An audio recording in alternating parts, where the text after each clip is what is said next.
Hey everyone, it's Karyn Bryant for MMA Heat with another edition of Fan Feedback. This is where I ask 3 questions of you and I ask for your responses, and we get a dialogue going about the upcoming fights. Now, these are not necessarily difficult questions, just ones that I want to have your opinion on. I also want to let you know that MMA Heat will be in Vegas for UFC 167. So if you haven't already liked our MMA Heat page on Facebook, please do so. That way you won't miss anything that we get to that week. So, first question is, of course, about Georges St-Pierre, the welterweight champion. If he wins the fight versus Johny Hendricks, that will give him 19 wins in the UFC. That will beat his tie with Matt Hughes right now at 18 wins. He will also, if the fight goes more than 40 seconds, have the most fight time in the UFC. And also, if he wins, that will be his 12th title defense, and it'll break his record with Anderson Silva. So the thing I want to know is, if GSP beats Johny Hendricks, do you want him to retire, or do you want him to only take super fights? So if GSP wins, do you want him to retire or just take super fights?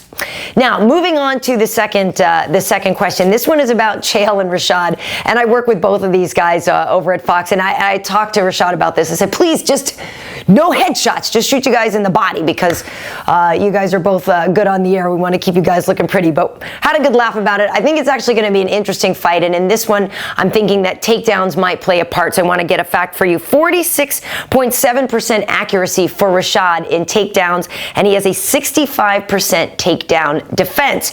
Chael, on the other hand, has a 60% accuracy and a 68% takedown defense. It's really a simple question. Who will get more takedowns, Rashad or Chael? Easy question. And finally, the last question is about Tyron Woodley and Josh Koscheck. You know, when you look at the odds for these fights, these guys are both at negative numbers. Koscheck coming in at negative 115 and Tyron Woodley at negative 125. Of course, that means it's a close fight, and, you know, anybody could win this one. So in this one, I want to know which of the 4 MMA Heat principles is going to make the difference. Will it be heart, endurance, aggression, or technique? Which Heat principle will make the difference in the Koscheck-Woodley fight? So please, if you will, answer those 3 questions for us in the comments under this video, and then we'll get a nice dialogue going. And as I said, we'll post everything on our Facebook page, but you can also go to youtube.com/Karyn Bryant and youtube.com/MMA Heat. That's where we post everything immediately during fight week. And so you want to subscribe there, and that way you won't miss anything. It's going to be great. So MMA Heat's coverage starts with open workouts on Wednesday and just blast from there. Can't wait to see you. If you're there and you're at weigh-ins or something, come over, give us a hey. And that's right, I almost forgot. Wade was reminding me. I wanted to show you guys, this is my Roots of Fight Movember shirt here.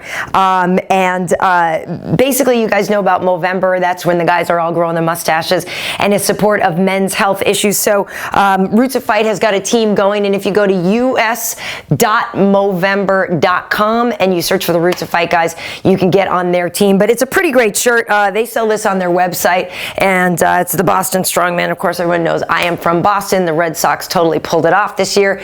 Pats are looking pretty good. Keep my fingers crossed for that. But anyway, that does it for fan feedback for UFC 167. I'll see you at the fights.